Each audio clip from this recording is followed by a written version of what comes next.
Pansinin mo, yung fear mo to try something new. Yung fear na baka pumalpak ka. Yung fear na baka back to zero eh. But there is another fear you've stopped feeling. Kasi naging manhid ka na dun eh. And that is the fear of staying. Yung mga opportunities na open sa'yo maybe nung 20s ka, for example. Ngayon, sarado na lahat.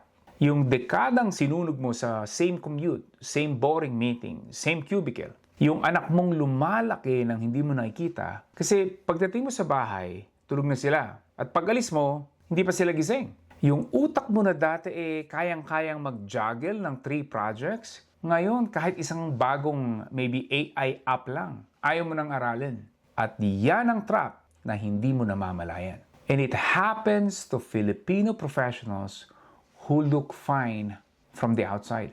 Pero deep inside, they are dying. They have a job, may salary, may bahay, may family.